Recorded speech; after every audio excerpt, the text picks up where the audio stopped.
Bonjour fidèles téléspectateurs, ça dépend de l'heure que vous prenez. Bonsoir pour ceux qui nous prennent le soir. Et je vous salue aussi très chers internautes pour vous qui nous prenez par la voie du réseau. Aujourd'hui est une journée en tout cas, je dirais, extraordinaire parce que Dewey reçoit pour vous un homme en tout cas que je peux dire un homme extraordinaire. Un homme qui est un arbre généalogique dans l'évangile de ces pays. Un homme qui mérite tous les respects.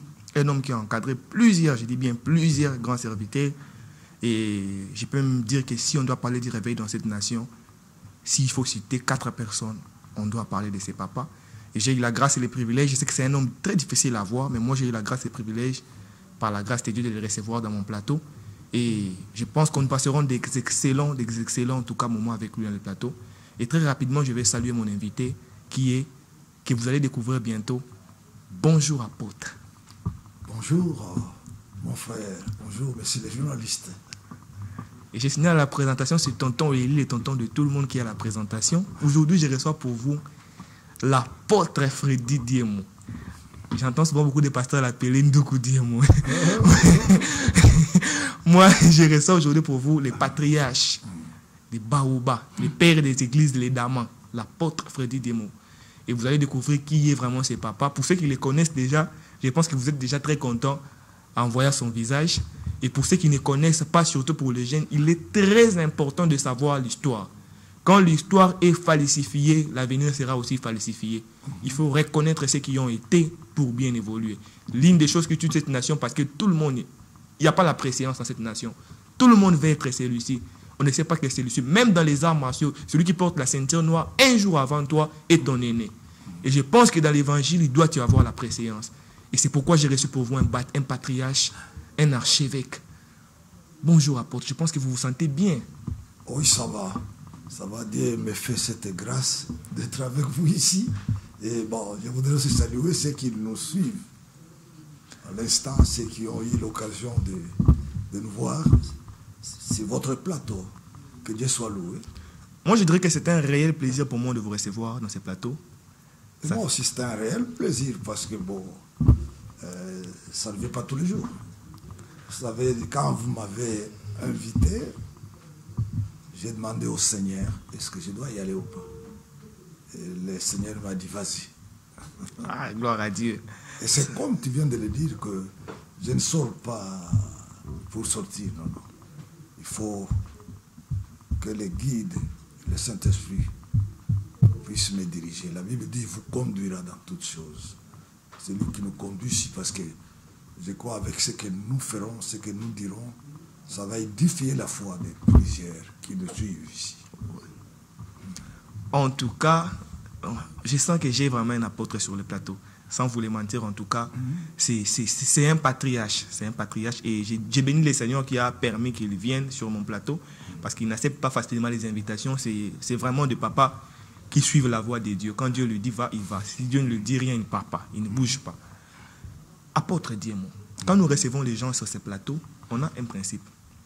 Nous voulons savoir, on cherche à connaître d'abord le parcours de la personne. Vous voyez, aujourd'hui, il y a beaucoup de parvenus dans l'œuvre de Dieu.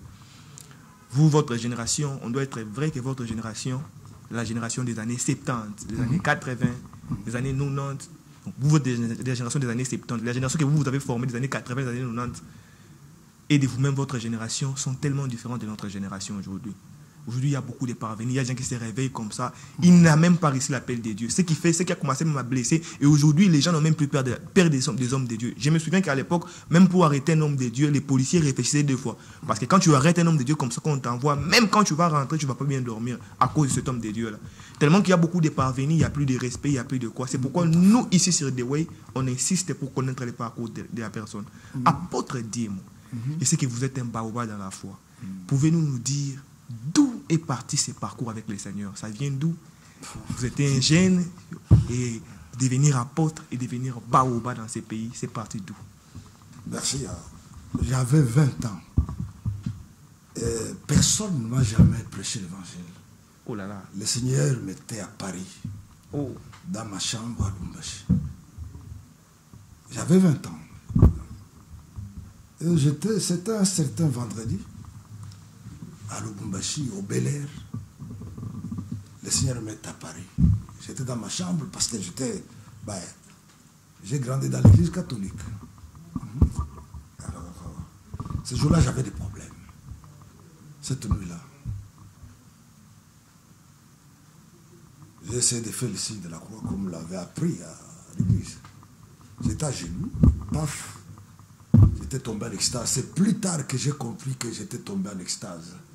J'ai entendu une voix qui m'appelait. D'abord dans la chambre, il n'y avait pas la lumière, mais je me suis retrouvé dans une chambre pleine. Il y avait une grande lumière. Wow.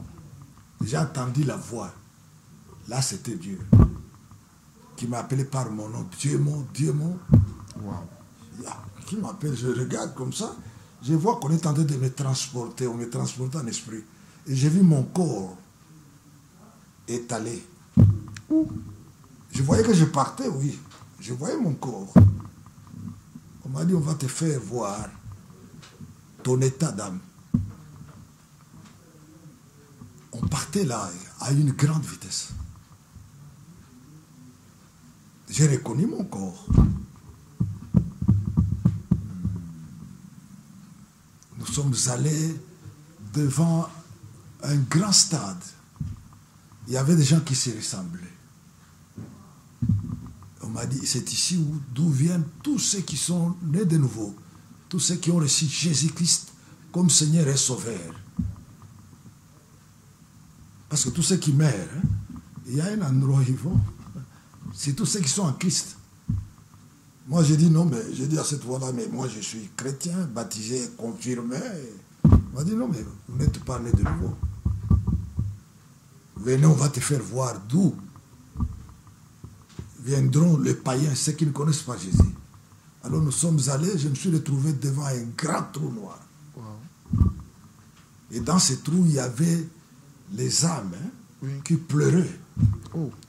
Vous voyez, à l'époque, là, il y avait un livre, vous étiez encore petit, hein, il y avait un livre intitulé Le cœur de l'homme. Oui. Alors, j'ai vu ce cœur-là, c'était plein dans ce trou-là, qui faisait que crier, pleurer. On m'a dit, c'est ici où on vient jeter tous ceux qui n'ont pas reçu Jésus en attendant Le jugement. le jugement, Wow. en attendant l'enfer. Maintenant, on m'a posé la question, est-ce que je voudrais venir là, où il y a les âmes tourmentées, ou bien dans ces grands stades? Et j'avais choisi. Non, je voudrais venir là où j'ai vu des gens qui se ressemblent, qui chantaient. Je me rappelle même de la chanson. Parce que pour chanter, je compose aussi beaucoup de chansons. Oh. À partir de ce moment-là, il y a même des chansons qu'on chante à travers le monde que j'ai composé plus de 80 chansons. Oh, c'est vrai ça. Quand on dit soleil, arrête-toi au nom de Jésus. Soleil, arrête-toi au nom de Jésus. La victoire est certaine. C'est nous qui l'avons composé. Wow. Quand on chante Wa milele na milele Mungu wa baraka ni Yesu we. Oh. C'est nous qui l'ont fait. Wow. Atawale Yesu atawale. C'est nous qui l'ont fait. Chrétien jusqu'à la mort, je serai chrétien jusqu'à la mort. C'est nous qui l'ont. Donc plusieurs chansons. Wow. Alors, j'ai choisi de venir là où il y avait la joie. C'est là où j'ai reçu Jésus. J'ai choisi, non, je reçois, on m'a dit alors, reçois Jésus, j'ai reçu Jésus. Parce que je me suis retrouvé à genoux. Donc j'étais à genoux à partir de...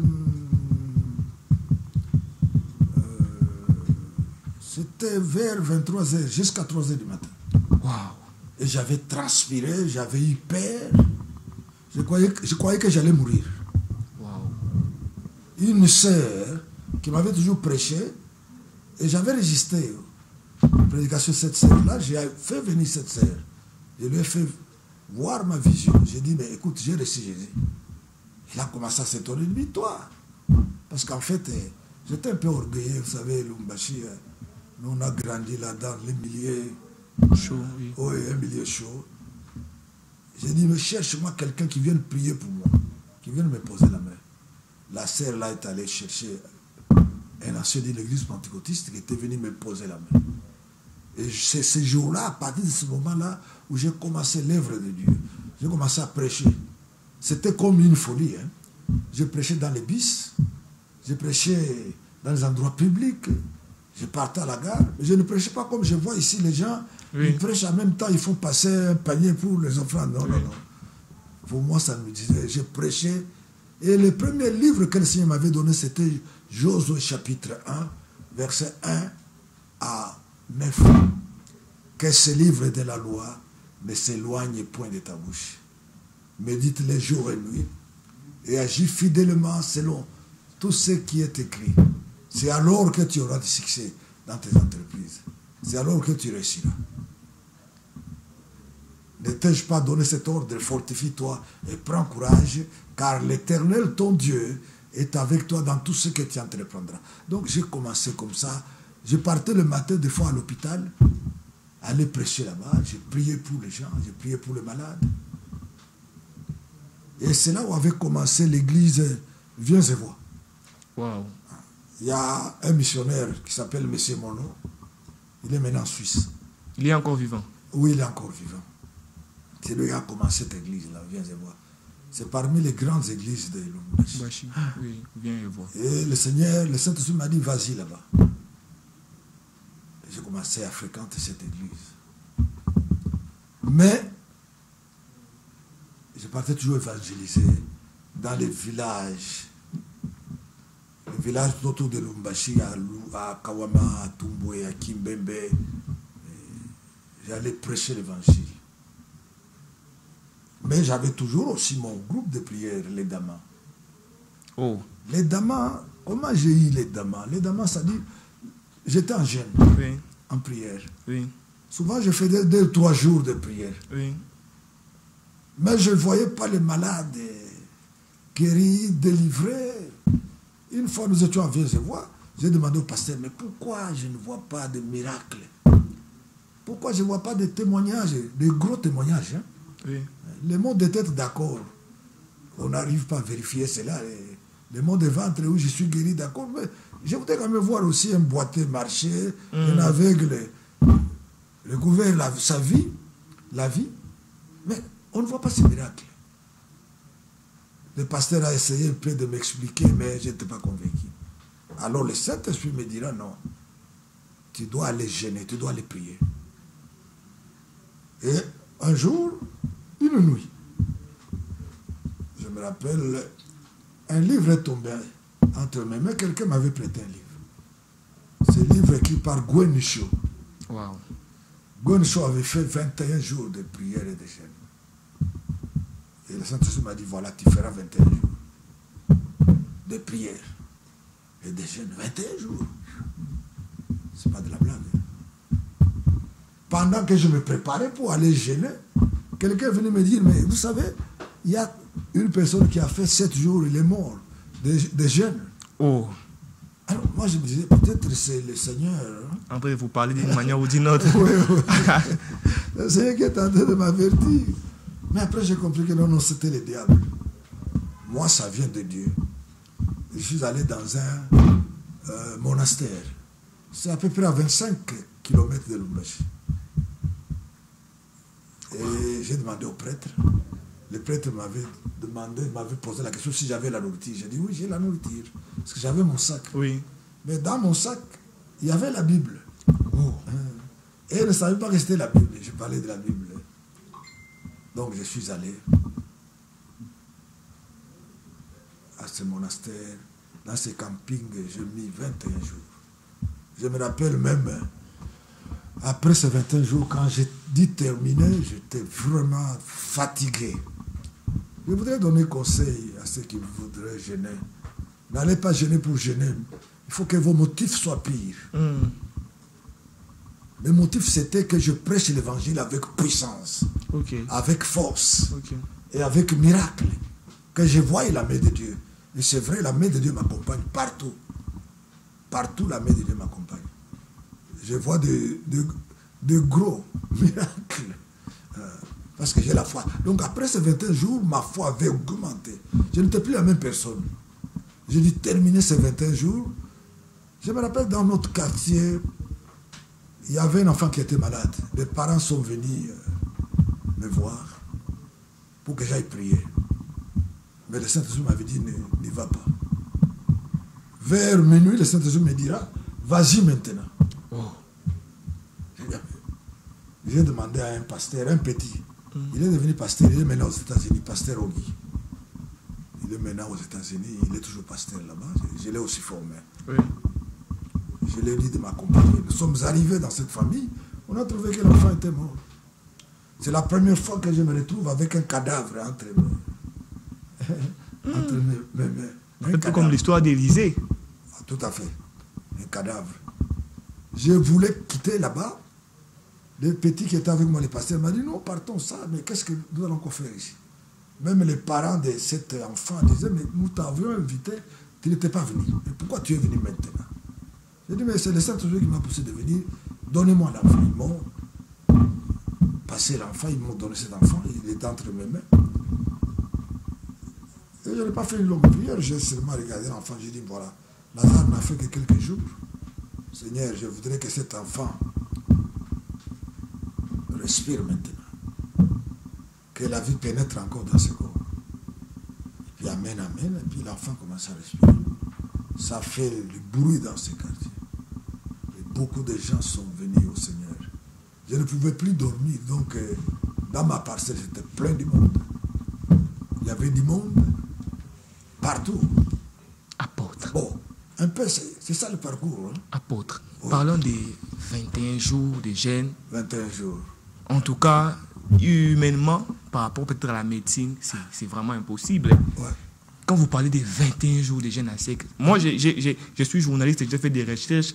Et en tout cas, il y a eu des gens qui ont vu ça. Donc, moi, j'ai suivi les témoignages et ont vu ça, que l'apôtre Frédéric Diez-Moi a fait 21 jours et c'était vrai. D'autres pasteurs ont dit même que quand il a fait 21 jours comme ça, il était tellement fatigué. À qui pousser, je crois. Non, Loin de qui suis-je? À qui suis-je? C'est un monastère. Non, écoute, je voudrais vous dire ceci. Hein. Oui, apôtre. N'allez pas par aventure. Oui. Dire, je vais faire 10 jours. Même 7 jours, tu ne vas pas t'en sortir. C'est poussé, comme je viens de le dire, par le Saint-Esprit. Oui. Et que vos motifs soient pires. Oui. Là, je voudrais conseiller aux jeunes. Oui. Ceux qui voudraient, parce que je sais qu'à travers cette émission, beaucoup de gens vont aller jeûner. Mais demandez au Seigneur, je vais mettre combien de temps de jeûne? Oui. Parce que je me rappelle quand j'ai terminé, j'ai fait mon jeûne, un frère, il est venu me voir en me disant, non mais, il m'a dit, est-ce que vous savez que moi aussi je vais aller jeûner? Je lui ai conseillé, il dit que vos motifs soient pires. Il m'a dit, non, moi je vais faire 40 jours et 40 nuits, comme Jésus. Il dit, ah bon? 40 jours, 40 nuits? D'abord, les 21 jours là que vous voyez, c'est la mort. C'est la mort. Heureusement, j'étais soutenu. J'étais couvert par le Saint-Esprit, par la puissance de Dieu. Mais toi, tu veux faire comme Christ, 40 jours, 40 nuits? Ok, vas-y. Il n'a fait que 2 jours. Attendez, il n'a fait que 2 jours. Le lendemain, le 3e jour, sa femme est venue me voir. Parce que chez lui, il avait une petite alimentation où il vendait les pains, les histoires. Sa femme m'a dit, frère Dieu, ça ne va pas. Mon mari est devenu très colérique. Je ne peux pas bouger l'assiette. Quand je bouge l'assiette, il me dit, non, vous les femmes, vous aviez détruit le monde, vous voulez encore vous êtes en train de me tenter. Et la femme m'a dit, mais est-ce que je ne peux pas préparer? Et puis, il me dira encore que il m'a envoyé, cet homme, il a envoyé vers moi pour me demander combien de temps il doit mettre pour son jeûne. Oh. On dit, non, mais Dieu vous a dit 40 jours et 40 nuits. Moi, je ne veux pas modifier. C'est ça, oui. La femme m'a dit, non, c'est devenu impossible. Dis-lui, c'est Dieu qui lui a dit, moi je ne peux pas modifier ce que Dieu a dit. La femme est rentrée chez le monsieur. Le soir, la femme encore est venue en me disant, non, Dieu lui a dit cette fois-ci, maintenant c'est 14 jours. Il dit, même 14 jours, ce n'est pas de la blague. Oui. Non, il n'a fait que 3 jours seulement. Il s'est arrêté. Il a dit à sa femme, non, Dieu m'a convaincu que tu dois me faire maintenant du thé. Avec une tartine. C'était la fin du jeûne. Avec les tartines chaque soirée. Bon. La femme lui a donné quelques tartines, une tasse de thé. Lui-même est allé dans sa boutique prendre des gros pains. Il y a les pains qu'on appelle à Lumbashi, les soupalof. Ce sont les pains qui viennent de la Zambie. Il a pris le gros pain lui-même et l'a mis là-bas. La femme a dit, oh papa, Toi, tu as des tartines, maintenant ça devient le pain. Il a dit, non, toi, tais-toi. Donc, ça dit quand tu gênes, Oui. je répète encore, que tes motifs soient pires. Que ça soit pour gagner les âmes. Que ce soit, et puis que ça vienne de Dieu. Oui. Le Saint-Esprit peut te dire, par exemple, mets 3 jours, mets 4 jours, mets 5 jours, et ça te fortifie. Parce que même Christ lui-même, la Bible dit quoi? La Bible dit que l'Esprit les poussa dans les déserts. Wow. C'est le Saint-Esprit qui l'avait saisi, qui l'avait poussé. Et quand il revient de son gêne, la Bible déclare que Jésus revêtit. Vous comprenez? Oui. Revêtit de la puissance d'en haut, retourna en Galilée. Et sa renommée s'est répandue partout. Les gens cherchent la renommée. Mais attention. Attention. Toi-même, tu viens de le dire. Ici, il y a des gens qui fabriquent des histoires. Oui. J'ai appris ici, cette ville ici, c'est qu'on appelle quoi? Manchona. Makiona. Où les gens fabriquent les béquilles et les histoires. Bon, et ils font semblant qu'ils sont en train de prier pour les boiter. Non. Ça dit que les motifs soient pires. Je répète encore. Oui. Jésus, après avoir gêné et prié, retourne en Galilée. Et sa renommée se répand partout. Apôtre Diemo, Oui. on vous entend parler.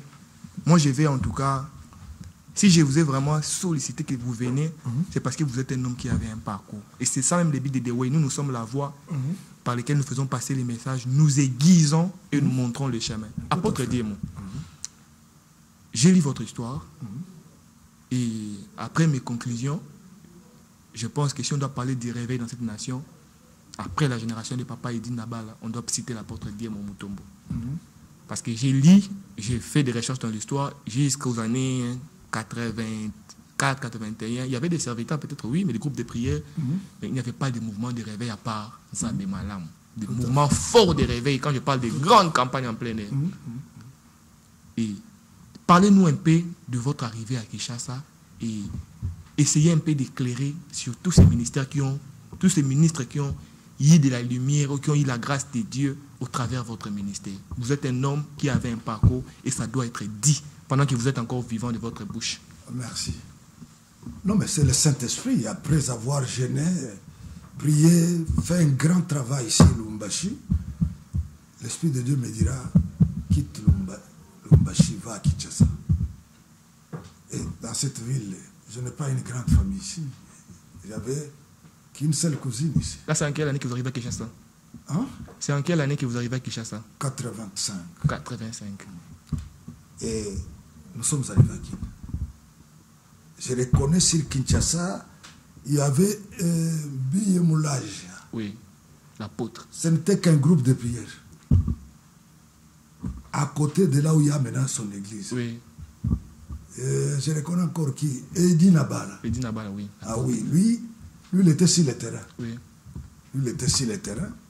Mais la plupart, je ne veux pas citer le nom, mais Oui. venaient sur le banc.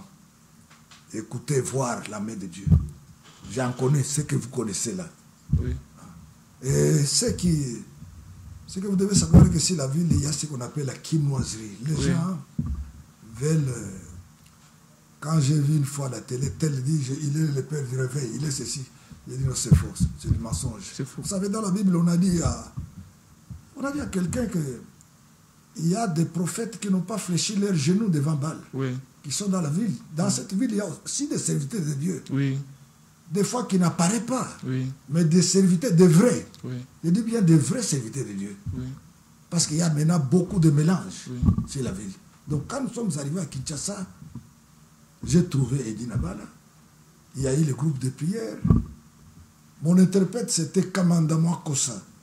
Il est maintenant à Bruxelles, Oui. à l'université protestante, ici à Mbiza. Oui. Qui encore? Oui.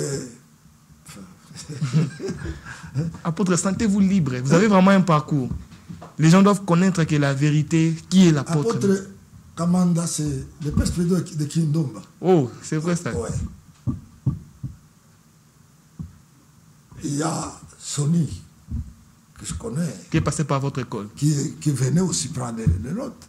Oui. Il y a Kizamine, assis la 15e rue. Oui, papa Kiziamine. Il venait prendre aussi les notes. Il y a encore qui tous ces noms-là que vous connaissez, la plupart sont passés par notre école. Quand Coutinho Fernando est venu, il est venu me voir chez moi dans mon appartement au Royal. Il m'a demandé conseil.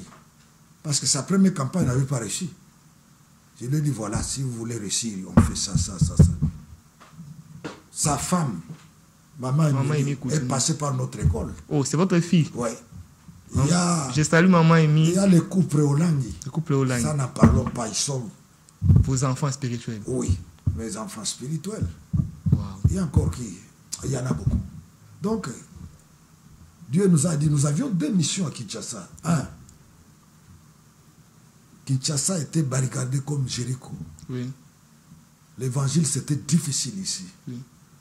Vous voyez. Aujourd'hui, quand vous regardez, par exemple, partout écrit mission évangélique, ministère évangélique, mais ils ont pris ça quelque part, ils ont copié ça quelque part. Vous voyez? Oui. Donc, il n'y en avait pas beaucoup. Aujourd'hui, quand vous regardez, c'est chaque avenue, c'est plein d'églises. Mais ils ont copié ça où? Donc, ça dit que Kinshasa était barricadé, ça c'est un. Il fallait libérer la ville par l'évangile. Ça c'est un. De 2, il fallait former. Vous voyez? Oui. Il fallait former les hommes de Dieu, les serviteurs de Dieu. Oui. On en a formé, si je me rappelle bien, plus de 500 serviteurs de Dieu qu'on a formés. Plus de 500. Plus de 500. Donc ça dit Kinshasa, nous avons touché la vie. Que personne ne vous trompe, que tel, c'est le père de réveil fort. Wow. Ce sont les menteurs. Et puis aussi, si la ville de Kinshasa, nous avons mis plusieurs chansons que les gens chantent. Soleil, arrête-toi, au nom de Jésus, la victoire est certaine par le sang de l'agneau. Et les gens ont pris ça.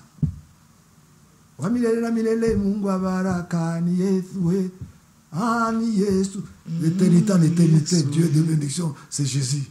Atawale, Jésus atawale, uzima wangu, atawale.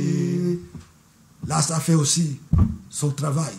Yesu, Yesu, Yesu, diye, jana leo, namilele, Jésus. Jésus-Christ est le même. C'est la chanson qui a touché.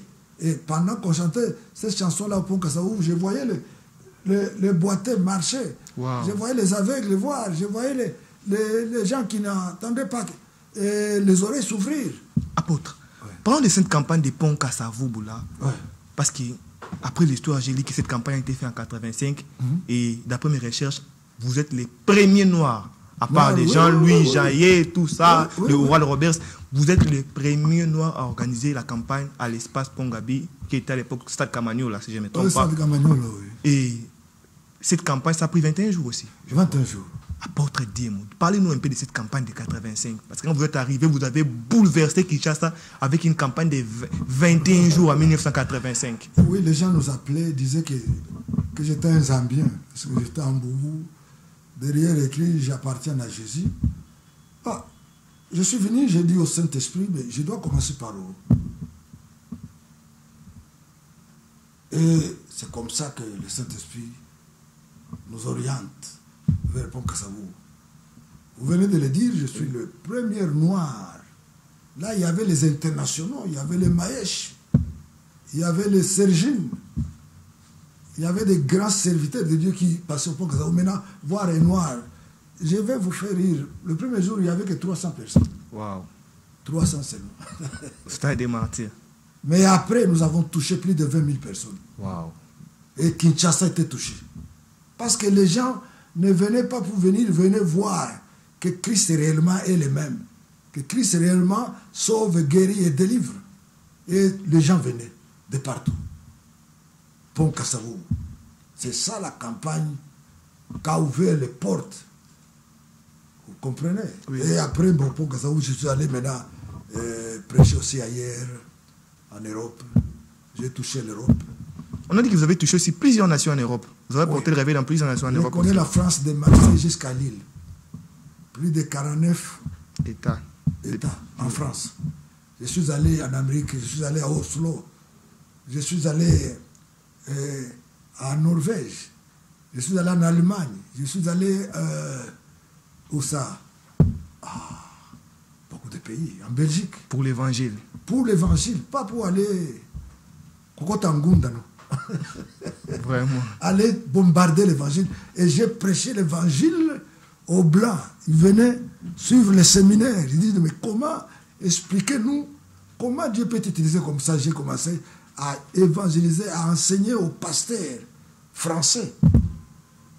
J'ai les images avec moi. Wow. J'ai des photos avec moi. Je pense que je viendrai prendre des images. Là, on Oui, doit oui, balancer oui, ça. oui. On doit balancer les Donc, images. nous avons sillonné l'Europe. Je suis allé plus de 8 fois en Europe. Pour l'évangile. Pour l'évangile. Mais ici à Kinshasa, ici au Congo, c'est Pont Kassavou. Après Pont Kassavou, je suis allé maintenant dans les régions. Je suis allé au Bas-Congo. Dendomba, Tchela, Mwanda, Boma, Matadi. Là-bas, j'ai bombardé l'évangile. Je suis allé dans les Bandundu. Je suis allé à Kenge. Je suis allé jusqu'à la frontière avec Kasongolunda. J'ai même fait les pieds, marcher à pied avec l'évangile. Donc, après Bandundu, je suis allé à Kisangani. Kisangani, je suis allé à Nyakunde, je suis allé à Bunia. Après Kisangani, je suis revenu. Où est-ce qu'encore je ne suis pas allé? En Afrique, oui. Congo-Brazzaville, j'ai beaucoup inspiré nos amis congolais. Apôtre Diemo. La plus grande église du Congo là-bas. Oui. Rehoboth chez Germain Deke. Il venait souvent nous voir. Apôtre Diemo Mutombo, on vous entend de parler et en écoutant votre parcours, j'ai même suivi un politicien qui disait l'autre fois que l'apôtre Diemo Mutombo a refusé l'argent d'un ex-président, que je ne vais pas citer le nom. Vous êtes quelqu'un qui avait fait peur à des présidents, c'est les pères spirituels, j'espère que c'est les pères spirituels des grands hommes politiques. Ouais, ouais, ouais. C'est un papa en tout cas vraiment respecté, Ouais. des grands hommes politiques et des grands hommes de Dieu. Vous avez entendu, il a cité nos pères que nous connaissons dans la nation, qui sont ses fils. Et nous qui sommes surtout les jeunes, nous qui sommes jeunes serviteurs, ne soyez pas pressés à falsifier l'histoire. Ouais.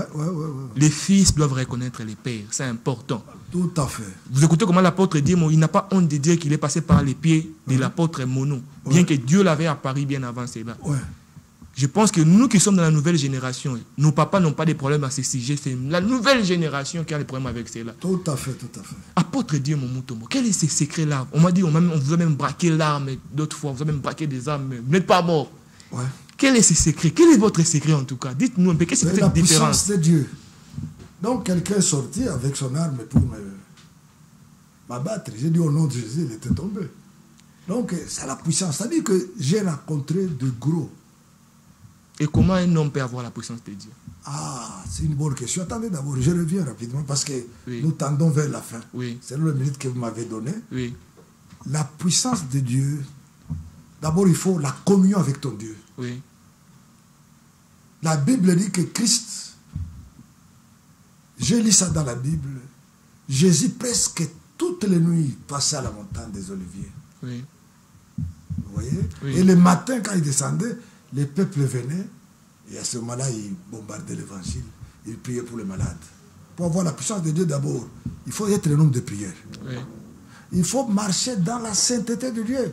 Il y en a beaucoup qui ne marchent pas dans la sainteté de Dieu. Oui. Ils marchent dans les désordres. Vous voyez? Oui. Et marcher dans la sainteté de Dieu, ce n'est pas de la blague. J'ai parlé de la prière. Prière. Marcher dans la sainteté de Dieu. Il faut être en communion avec Dieu.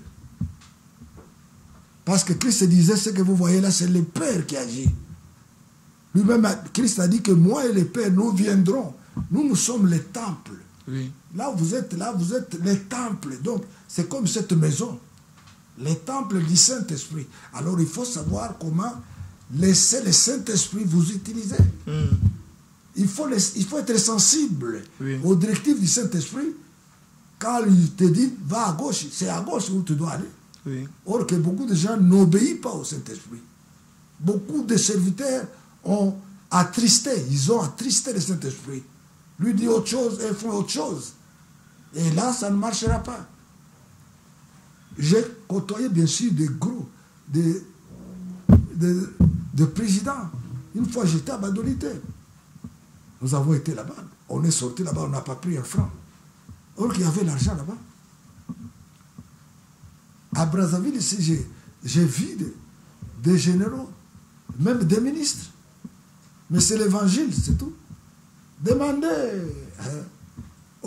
à l'apôtre Mandong, il vous dira, il y a des maisons comme ça où nous invitons, on est à la manger, j'ai dit, personne ne mange ici. Ok. Personne ne mange. On sort comme ça, non, papa, nous venons de sortir dans un jeûne de 4 jours, mais vous refusez de manger. Non, personne ne va manger. Je ne travaille pas pour l'argent. Si c'était à cause d'argent, je pouvais être milliardaire, parce que j'ai vu de l'argent. Oui. J'étais dans les maisons où il y avait d'argent. Vraiment de l'argent. Mais quand on veut sortir, on termine notre travail, oh non, prenez. Non, non, merci. Et vous ne prenez rien. Oh. Quand nous sommes allés à Bado, c'est lui qui nous a amenés là-bas, a dit à l'ancien chef de l'État, il a dit, mais ces gens-là sont sérieux. Et lui-même a reconnu en disant, non, Babé, wow. Ah oui. Parce le chef de l'État a reconnu. L'ancien chef de l'État. Oui, la Bible dit que tout lieu qui foulera la plante de votre pied, je vous le donne. Comme j'ai mis mes pieds ici, s'il y a des fétiches ici, c'est chaos. Wow. S'il y a des sorciers ici, à Kopumbote, c'est tout. J'aime cette assurance, apôtre, dis-moi. En tout cas, j'aime cette assurance vraiment. Ah non, ça dit ce que je vous dis, c'est sérieux. S'il y a un sorcier, si je viens dans ta maison, il y a un sorcier. En tout cas, il est coincé, paralysé. Parce que nous sommes les temples du Saint-Esprit. Et la Bible dit que la puissance de Dieu vous accompagnera. Pourquoi? Parce que Jésus, quand lui marchait, les démons, même à distance, criaient. Qu'est-ce qu'il y a entre toi et nous? Il dégageait l'onction de Dieu. Quand je parle comme ça, je sens déjà l'onction sur moi. Ouais. Je dégage l'onction. Vous voyez? Oui. Ça dit que quand nous marchons, même quand j'entre quelque part là où il y a la sorcellerie, c'est court-circuit. Court-circuit. Ah, il n'y aura plus rien. Apôtre. Apôtre. En tout cas, je vous dis, le temps nous fait défaut, mais on va encore répondre à l'apôtre Démon pour continuer de ça. Vous sentez que c'est un patriarche. L'apôtre Démon a en tout cas beaucoup de choses à dire, Et je pense que nous ferons l'effort de oui. Comme Dieu a permis qu'il accepte notre invitation, comme Dieu l'a convaincu sur nous, je pense qu'il reviendra encore pour nous parler, pour nous expliquer, parce qu'il a tellement de choses à dire. Ah oui. En tout cas, vous allez m'excuser parce que je ne vais pas donner le numéro de l'apôtre Démon, parce que c'est un patriarche. Ce n'est pas prudent de donner son numéro comme ça. Si vous avez besoin de l'apôtre Démon, vous pouvez contacter directement de oui. Vous passez par moi. Apôtre Démon, vous pouvez donner aux gens juste 2 versets bibliques qui peuvent accompagner quelqu'un pendant sa vie pour les serviteurs de Dieu. 2 versets bibliques clés que vous aimez. Non, mais je vais donner d'abord les versets qui m'ont convaincu, moi. Oui. Que votre cœur ne se trouble point. Oui. Croyez en Dieu, croyez en moi. Oui. Et chaque fois qu'il y a trouble, chaque fois qu'il y a tempête, je me rappelle de ce passage. Il y a aussi dans le livre de Samuel, là où David arrive à Siklag. Siklag est brûlé. Oui. On dit David reprit courage en s'appuyant sur l'Éternel son Dieu. Donc vous devez vous appuyer sur l'Éternel votre Dieu. Oui. Dans ce monde, ne t'appuie pas sur quelqu'un. Oui. Parce qu'un homme reste un homme. Oui. Je voudrais parler même à celui qui me suit maintenant, parce que le Saint-Esprit est en train de me dire maintenant, quelqu'un est en train de me suivre, vous avez quelques problèmes. Oui. Appuie-toi sur Dieu. Oui. Tu t'es appuyé sur les hommes, mais tu n'as rien reçu. Oui. Tu n'as eu que déception. Bon, les versets, il y en a beaucoup. Surtout, Josué chapitre 1. Que ce livre de la loi ne s'éloigne point. Si tu veux avoir du succès, tu veux réussir dans ta vie, dans ta carrière, médite les jours et nuits. Et agis fidèlement, je dis bien, fidèlement, selon tout ce qui est écrit dans ces livres, dans la parole de Dieu. Et ce n'est pas facile d'agir fidèlement. Des fois, tu parles à gauche, à droite, mais c'est comme un pilote. il doit respecter sa boussole. Il sait que cette boussole le guide, l'oriente vers sa destinée, là où il va aller. Donc, nous aussi, c'est la même chose. Notre boussole, c'est la parole de Dieu. Quand je veux aller à gauche ni à droite, j'observe, je médite, je dis non, non, ça, ce n'est pas de Dieu. Et je me retrouve encore sur le bon chemin. Et l'autre verset encore. Waouh, on sent que ça coule, hein, Papa Diemo. Et j'aimerais vous poser juste une toute dernière question, une petite question. Allez-y. Parce que vous êtes un patriarche. On sent que les versets avec l'apôtre Diemo, ça va couler, ça va couler. Je voulais qu'il donne au moins des versets comme question de sagesse pour édifier les jeunes serviteurs. Et il vous donne des versets clés qui vont nous permettre, bien sûr, nous tous, de s'épanouir dans la vie spirituelle. Apôtre Diemo, croyez-vous que le réveil peut encore toucher cette nation, revenir dans cette nation avec cette génération? Quand les gens disent réveil, moi je trouve que c'est faux. Il n'y a pas encore réveil. Parce que quand il y a réveil, oui, les gens doivent abandonner le péché. Oui. Quand il y a réveil, eh ben, les gens doivent marcher dans la sainteté. Oui. On doit voir la main de Dieu. Or qu'on ne voit pas la main de Dieu. On voit bien sûr les églises pleines du monde. Oui.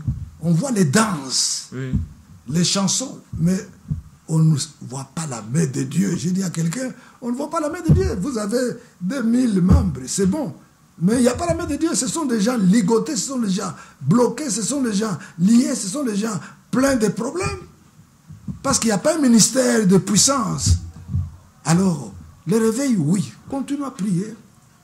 Continue à prier, mais ça va être le réveil à dirater à cause des faux. Parce que les faux se sont introduits. N'est-ce pas? Se sont introduits dans le corps de Christ. Et ils ont embrouillé le réveil. Aujourd'hui, quelqu'un... C'est comme à l'époque, là, vous allez à l'église, mais en même temps, vous vivez dans le mal. Le réveil, ça devient compliqué. Wow. En tout cas, il faut beaucoup prier. Apôtre Diemo, on sent que ça, c'est l'apôtre Diemo. En tout cas, fidèles téléspectateurs, nous sommes vraiment à la fin de l'émission. Ouais. La matière avec l'apôtre Freddy Diemo est en train de couler. En tout cas, on fera l'effort. On vous promet de prendre l'apôtre Diemo pour un prochain numéro. Ouais. Il a tellement de choses à dire à la nouvelle génération et à l'ancienne génération. Appelez-nous au 081 37 27 787. 081 37 27 787. Par WhatsApp, par appel normal, je suis disponible pour vous. Vous qui avez besoin d'entrer en contact avec l'apôtre Diemo, appelez-moi, je vais le contacter. S'il est convaincu, il va vous rencontrer parce que ce n'est pas un homme facile de rencontrer. En tout cas, je salue tous nos fidèles téléspectateurs et je dis grand merci à l'apôtre Diemo d'avoir accepté mon invitation. Et je salue toute la famille Les Damans, je salue la famille Sentinelle, je salue tous les saints de partout, je salue tous les bien-aimés, je salue la présidentielle Boutouk Tonton Kiakou qui nous habite toujours, mon sponsor d'Elix, et je salue en tout cas mon partenaire Benjamin Mandou qui est là toujours pour m'assister. Je bénis Dieu en tout cas et je vous salue de partout où vous êtes. Que la paix du Christ soit avec vous et marchez dans la paix comme l'apôtre Diemo nous l'a dit. On se voit au prochain numéro. C'était Dewa et Tonton El. Faire une petite prière. Oui, allez-y la prière. Par le nom de Jésus, je proclame la victoire. Amen. La liberté. Amen. Pour tous ceux qui me suivent maintenant. Amen. Là où vous êtes, amen, recevez. Amen. Dans votre cœur, dans amen, votre corps, dans vos pensées, amen, une liberté en amen, Jésus-Christ. Amen. Et vous qui n'avez pas encore reçu Jésus, recevez-le comme Seigneur amen, et Sauveur. Amen. Que Dieu vous bénisse. Amen. Amen. Amen. En tout cas, ciao, ciao, baba. On se voit au prochain numéro. C'était Tonton Eli. À plus. Amen.